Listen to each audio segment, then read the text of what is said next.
प्यारे बच्चों नमस्कार। आप सभी का कक्षा 5 की हिंदी कक्षा में बहुत बहुत स्वागत है। कैसे हैं आप सब? आशा करती हूँ कि आप सभी स्वस्थ होंगे और प्रतिदिन कुछ नया सीख रहे होंगे। बच्चों, आज हम पढ़ने वाले हैं पाठ 12 चिड़िया का दाना, जो है एक लोक कथा। लोक कथा क्या होती है?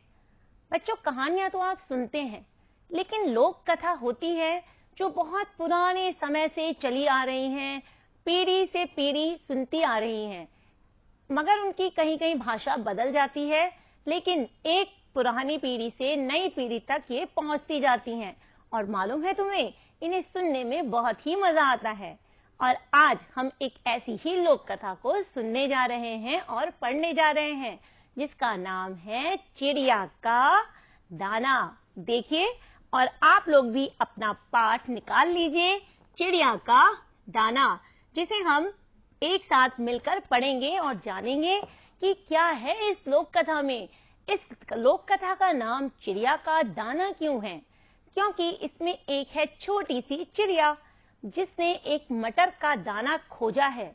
लेकिन इसमें हम जानेंगे कि आखिर उसके मटर के दाने के साथ ऐसा क्या हुआ, जिसकी वजह से उसे कई लोगों से मदद मांगनी पड़ी, और किसने उसकी मदद की और किसने उसकी मदद नहीं की।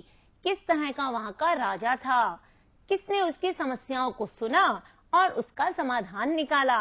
तो क्यों, तैयार है ना आप सब लोग चिड़िया का दाना पढ़ने के लिए? चलिए तैयार हो जाइए और निकाल लीजिए अपनी पाठ्य पुस्तक कलरव का पाठ 12 चिड़िया का दाना, जिसे हम पूरा एक साथ पढ़ेंगे और समझेंगे। हो जाइए तैयार, पढ़ते हैं चिड़िया का दाना। लेकिन इससे पहले हम एक बात और समझ लेते हैं कि लोक कथा क्या होती है। देखिए, लोक कथा प्राचीन काल में कहानियों के द्वारा ही वहां के लोग बच्चों को विभिन्न देशों और लोक संस्कृतियों का ज्ञान देते थे। इसी से वहां की संस्कृति और अनुभव का उन्हें पता चलता था कि उस समय किस तरह की राजनीतिक, सामाजिक और आर्थिक स्थितियां हुआ करती थीं। ये किसी एक विशेष व्यक्ति या किसी एक सामान्य व्यक्ति के बारे में भी हो सकती है। आपने भी अपनी दादी नानी से ऐसी बहुत सी कहानियां, पुरानी कहानियां सुनी होंगी, जो आपको उस समय का ज्ञान हो गया होगा कि उस समय क्या लोग कहते थे, किस तरह की सामाजिक आर्थिक स्थिति थी, किस तरह से लोग शासन करते थे, और आपको ये अच्छे से समझ आ गया होगा उन कहानियों के माध्यम से। साथ ही साथ लोक कथा से तात्पर्य किसी क्षेत्र विशेष में जन श्रुतियों के माध्यम से चली आ रही कथाएं हैं, और इनका अस्तित्व पुरानी पीढ़ी से नई पीढ़ी तक किंवदंतियों के और जन श्रुतियों के माध्यम से ही पहुंचता है बच्चों। और आपको पता है कि कुछ ऐसी हमारी पुस्तक हैं जिसको हम पढ़ते हैं और जो भरी हुई है लोक कथाओं से, जिनमें नाम है सिंहासन बत्तीसी, बेताल पच्चीसी और पंचतंत्र। ये देखिए, आपके सामने ये जो चित्र है, ये पंचतंत्र की लोकप्रिय कहानियों का है, जो बहुत अच्छी अच्छी कहानियों से, शिक्षाओं से भरी हुई हैं, जिन्हें हम बहुत समय से सुनते आ रहे हैं। मुझे आशा है कि आपने भी बहुत बहुत वो कहानियां सुनी होंगी और उनसे शिक्षा प्राप्त की होगी। तो आओ शुरू करते हैं आज की लोक कथा चिड़िया का दाना। आओ अब सुनते हैं कि कौन है इसके मुख्य पात्र और किस तरह से एक समस्या आई और उसका समाधान भी उसको मिला। एक चिड़िया थी, वो सुबह सुबह दाना चुगने निकली। उसने खेत में एक मटर का दाना देखा, वह उसे उठा लाई और बहुत खुश हुई। उसने सोचा कि आज तो वो छककर भोजन करेगी। लेकिन फिर उसने सोचा कि चलो इससे पहले हम नहा लेते हैं। चिड़िया ने सोचा कि पहले नहा लेते हैं, लेकिन उसने सोचा अगर मैं दाना यहीं छोड़ गई तो शायद उसे या तो कोई चींटी खा जाएगी या फिर उसे कोई पक्षी लेकर उड़ जाएगा। तो उसने क्या किया, एक मेड़ पर उस मटर के दाने को रख दिया, जहां एक, ये देखिए आप, बढ़ई है। उससे कहा कि बढ़ई, आप जरा मेरे इस दाने को देखते रहना, चिड़िया ने बढ़ई से कहा, भैया जरा मेरे इस दाने को देखते रहना। और वह निश्चिंत होकर नदी पर नहाने चली गई। लेकिन जब वो वापस आई तो उसे अपना मटर का दाना नहीं मिला। वो बड़ी परेशान हो गई। उसने बढ़ई से पूछा, क्या पूछा? बढ़ई, क्या आपने मेरा मटर का दाना देखा? लेकिन बढ़ई ने कहा, मैं तुम्हारा नौकर थोड़े ही हूं, मुझे तो सरकार से वेतन मिलता है। तुम्हारा मटर का दाना गिर गया होगा। चिड़िया को बहुत निराशा हुई। उसने कहा, हो सकता है कि घोंसले से पक्षी निकले हों और उसका दाना उन्होंने खा लिया हो। वो ये सोच ही रही थी कि तभी वहां से ये एक सिपाही निकला। उसने सिपाही से कहा, बताओ क्या कहा सिपाही से? सिपाही, एक गरीब चिड़िया की मदद कीजिए, मेरा मटर का दाना कहीं गुम हो गया है। एक बढ़ई पुल की मरम्मत कर रहा था।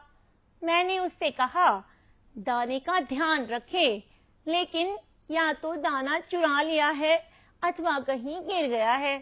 चिड़िया बड़ी परेशान हो रही थी क्योंकि उसका मटर का दाना खो गया था।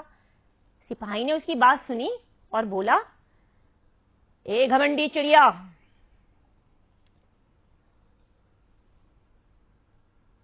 ए घमंडी चिड़िया, तेरी ये मजाल जो तू मुझे जाते हुए रोके। मेरा काम कानून और शांति व्यवस्था बनाए रखने का है, उसी की मुझे तनख्वाह मिलती है। तुम मरो या जियो, मुझे इससे क्या। ऐसा डांट दिया चिड़िया को तो बेचारी चिड़िया सिपाही की बात सुनकर डर गई। तभी एक थानेदार निकला।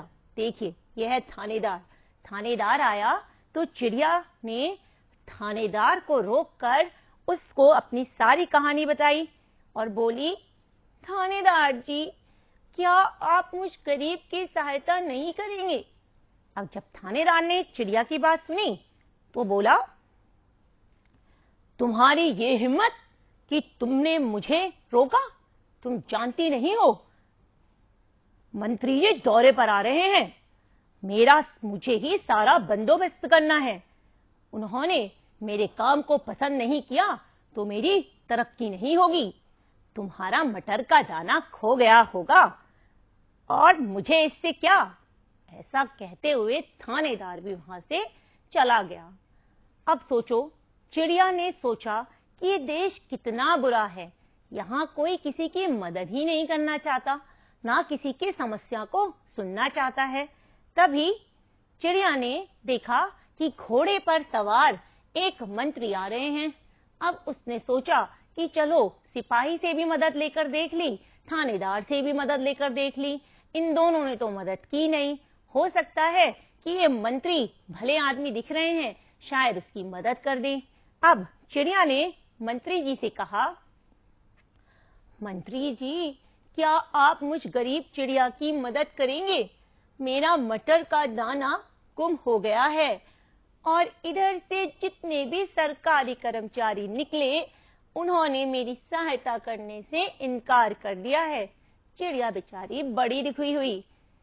मंत्री जी ने उसकी बात सुनी और कहा, मैं तुम्हारी सहायता तो करना चाहता हूँ, लेकिन मेरे पास समय नहीं है। राजा जी इधर से ही आ रहे हैं, उनकी सवारी आ रही है और उनका स्वागत मुझे ही करना है। ऐसा कहकर मंत्री जी भी चले गए। चिड़िया ने सोचा, चलो किसी ने उससे बहुत अच्छी तरह से बात तो की, उसकी बात को सुना, तो किसी ने भलमनसाहत तो दिखाई। ऐसा सोचते सोचते उसने मंत्री जी को भी धन्यवाद दिया और मंत्री जी आगे चले गए। अब आगे गए, उसने देखा चिड़िया ने कि राजा की सवारी आ रही है। देखो इस चित्र में राजा की सवारी आ रही है और चिड़िया ने अब सोचा कि अरे वाह, राजा आ रहे हैं, अब तो मेरी मदद जरूर हो जाएगी। राजा से चिड़िया ने सारी कहानी सुनाई। अब राजा से बोली चिड़िया, राजा जी, आप तो इस देश के मालिक हैं, क्या आप मेरी सहायता नहीं करेंगे? भाई राजा ने तो चिड़िया की बात ही नहीं सुनी। राजा को बड़ा गुस्सा आ गया कि ये छोटी सी चिड़िया की इतनी धृष्टता कि मेरा रास्ता रोके। तो उन्होंने कहा कि मैं तो प्रजा के दर्शन के लिए जा रहा हूं और ये छोटी सी चिड़िया मेरा रास्ता रोक रही है। तभी राजा के अंगरक्षक, ये देखिए ये है अंगरक्षक, राजा के अंगरक्षक ने चिड़िया से कहा, हट जाओ।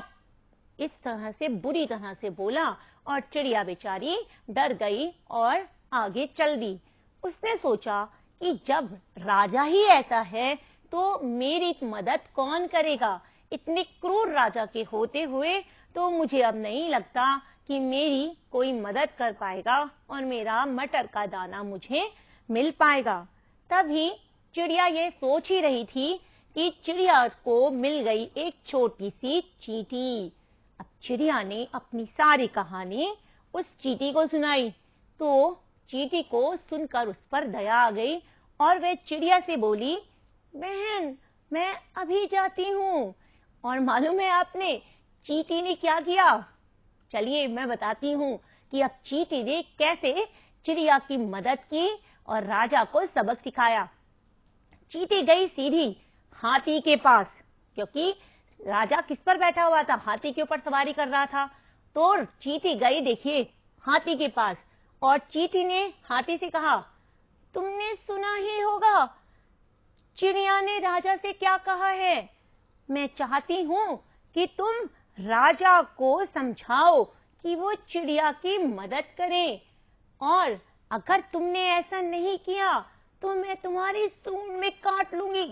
चींटी ने हाथी को ऐसा बोलकर डराया और जो चींटी की धमकी सुनकर हाथी डर गया। हाथी ने मालूम है क्या किया? फिर हाथी गया राजा के पास। उसने बोला राजा से, क्या बोला देखिए, आप चिड़िया की बात सुन लीजिए। हाथी क्या बोल रहा है? राजा से कह रहा है, आप चिड़िया की बात सुन लीजिए, नहीं तो वो मुझे काट लेगी और अगर मुझे काट लिया तो मैं आपको नीचे गिरा दूंगा। तो क्या होगा? या तो आपकी हड्डी पसली टूट जाएगी या आप मर जाएंगे। अरे हाथी की बात सुनकर तो राजा अचंभे में पड़ गया। तो राजा ने तुरंत बुलाया। राजा हाथी की बात सुनकर अचंभे में पड़ गया। अब उसके पास कोई चारा ही नहीं बचा था। उसने तुरंत बुलाया मंत्री को और मंत्री से कहा कि वह चिड़िया की बात सुन ले।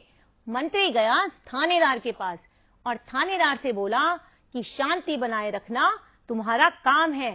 क्या तुम नहीं जानते हो कि बड़ई और तुम्हारे सिपाही ने चिड़िया के साथ क्या किया और तुमने भी उसकी कोई मदद नहीं की। जल्दी से कुछ करो, नहीं तो नौकरी से निकाल दिए जाओगे। ये पूरी बात मंत्री ने थानेदार से कही। अब थानेदार ने बुलाया सिपाही को और सिपाही को बुलाकर उसे डांटा कि तुमने बढ़ई से जाकर कहो कि वो जाकर मटर का दाना खोजे।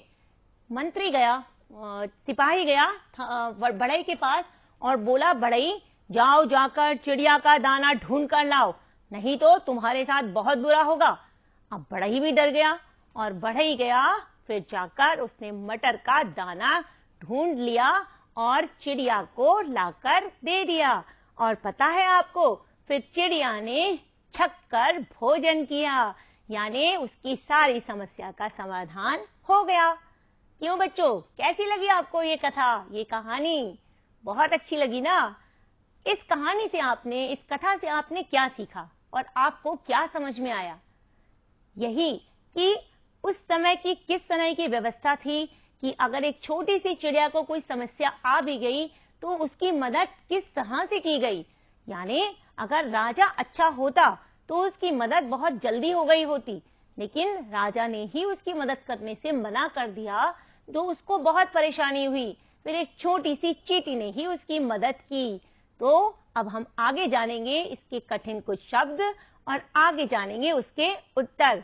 चलिए अब पढ़ते हैं और जानते हैं उन कठिन शब्दों के बारे में। देखिए ये कुछ कुछ शब्द हैं जो आपके किताब में, इस कथा में आए हैं, इन्हें आप समझ लीजिए।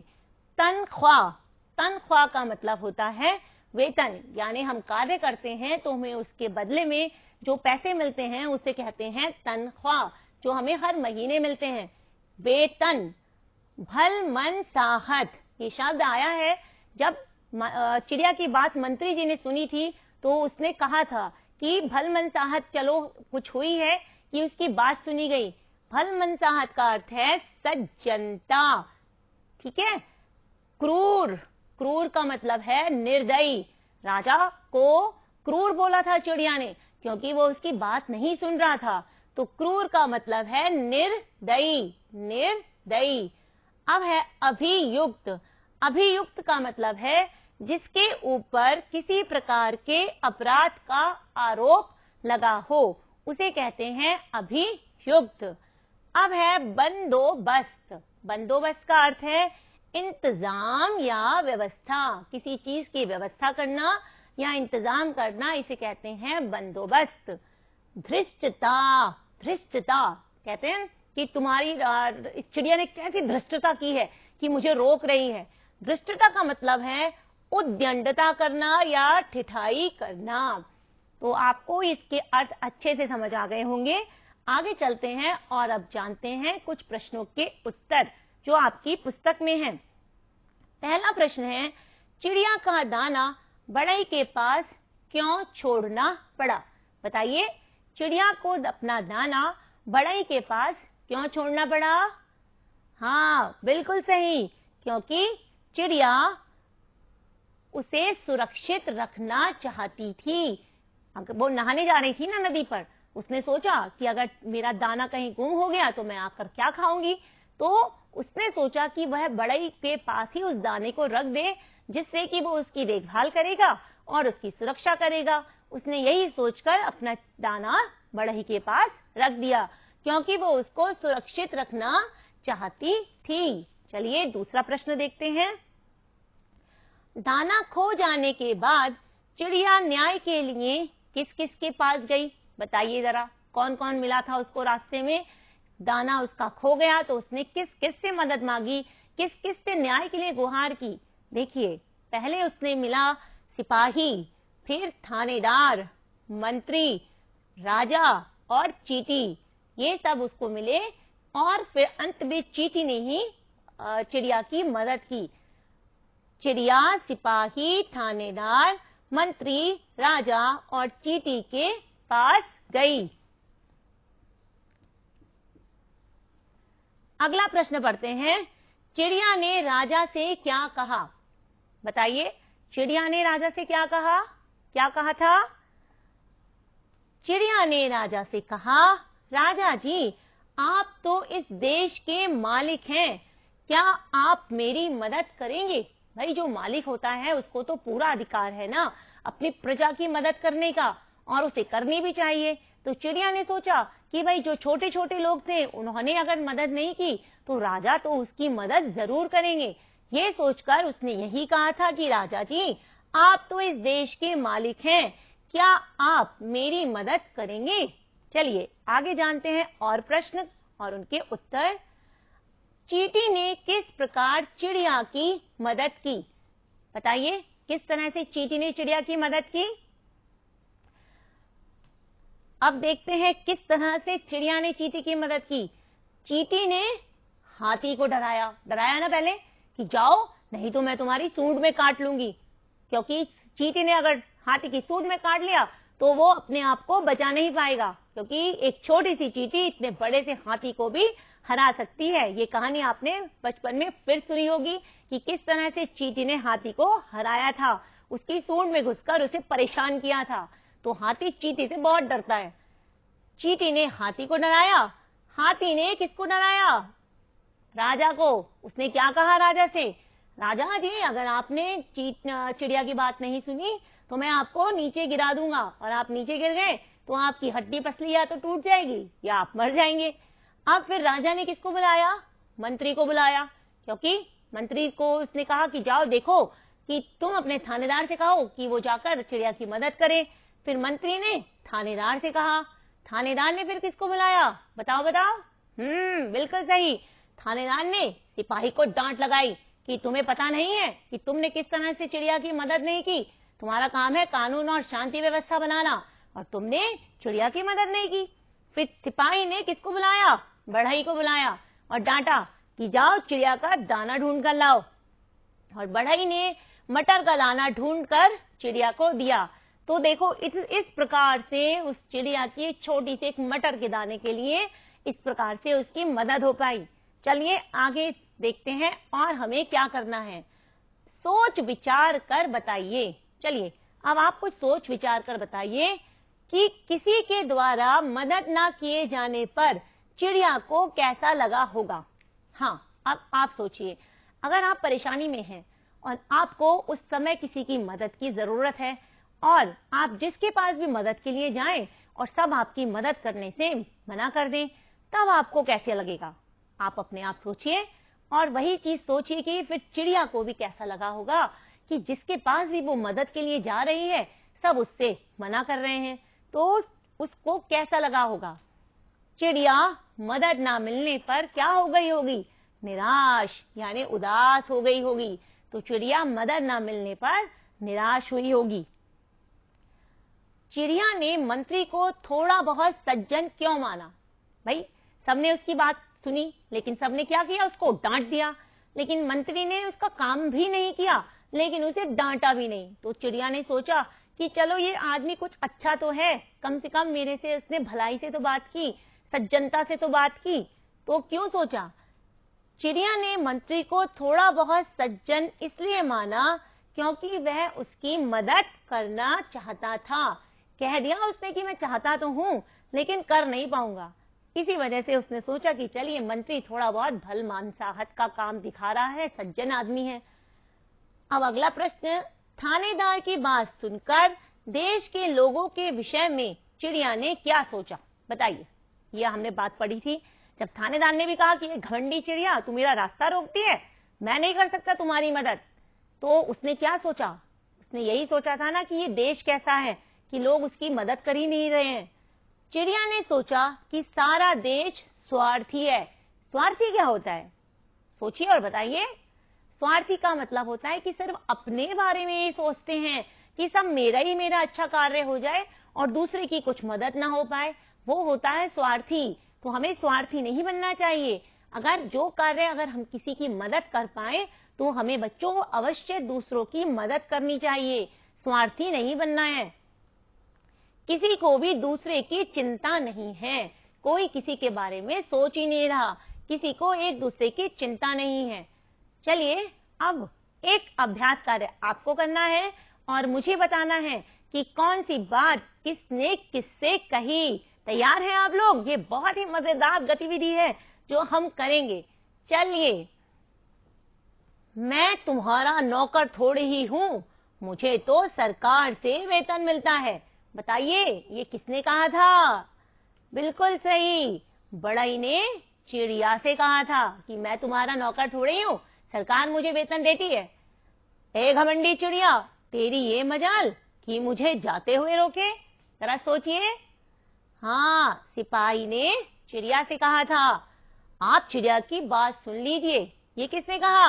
हाथी ने राजा से कहा। अरे वाह, आपको बहुत अच्छे से पूरी कथा समझ आ गई है। आइए अब हम भाषा के रंग में देखते हैं कि आज हम क्या नया सीखेंगे।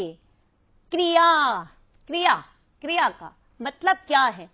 किसी कार्य के होने या करने का बोध कराने वाले शब्दों को क्रिया कहते हैं।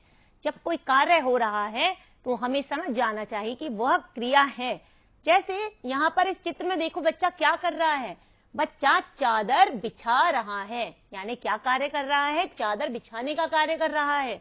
इसमें क्या कर रहे हैं? फल वाला फल बेच रहा है। इस समय फल वाला सामने वाले व्यक्ति को फल बेच रहा है, तो यहाँ कार्य हो रहा है फल बेचने का और यहाँ कार्य हो रहा है चादर बिछाने का, तो ये कहलाती है क्रिया। आइए अब हम समझते हैं क्रिया विशेषण। क्रिया की विशेषता बताने वाले शब्दों को क्रिया विशेषण कहते हैं।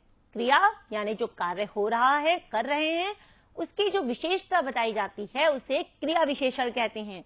वो कैसे कहलाती है वो समझते हैं। बढ़ई बोला, बढ़ई बोला ये क्रिया है, लेकिन बढ़ई हंसकर बोला, यानी बोला कैसे, हंसकर। तो ये हंसकर जो है वो है क्रिया विशेषण। अंगरक्षक चिल्लाया, ये क्या है, क्रिया, बात हो रही है, कार्य हो रहा है, लेकिन कैसे चिल्लाया, जोर से चिल्लाया।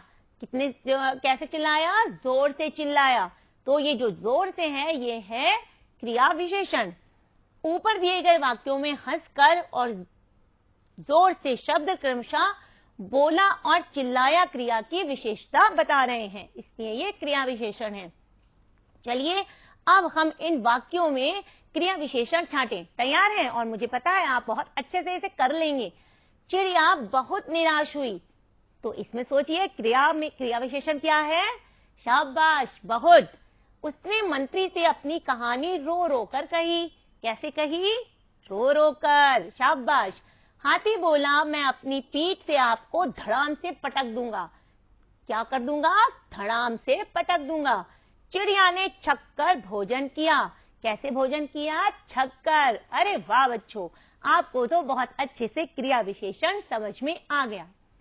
अब ये हैं लोकोक्तियां, ये क्या होती हैं? अरे लोकोक्तियां, अब आपको बताते हैं कि ये क्या होती हैं।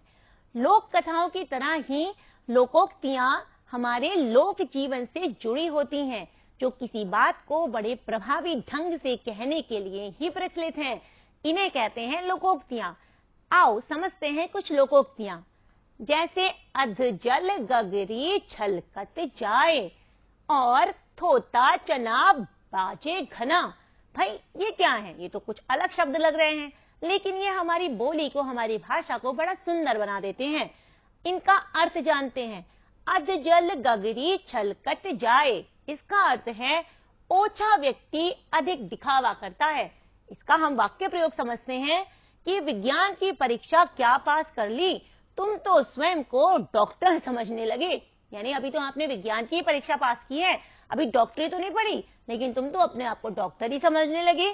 सच ही तो कहते हैं, अधजल गगरी छलकत जाए, थोता चना बाजे घना, यानी गुण कम और दिखावा अधिक। गुण तो कम है, लेकिन दिखाते हैं कि हम कितने गुणवान हैं, उसका वाक्य प्रयोग समझते हैं। बातें तो तुम बड़ी बड़ी बनाते हो, लेकिन नतीजा कुछ नहीं निकलता। ये तो वही बात हुई, थोता चना बाजे घना। क्यों, है ना मजेदार लोकोक्तियां, जो हमारी भाषा को, हमारी बोली को बहुत ज्यादा प्रभावी बना देते हैं। आइए बच्चों, अब हम समझते हैं कुछ समानार्थक शब्द। देखिए, ये हैं समान अर्थ बताते हैं, जो समानार्थी शब्द होते हैं वो, यानी जिनका बड़ा समान अर्थ होता है।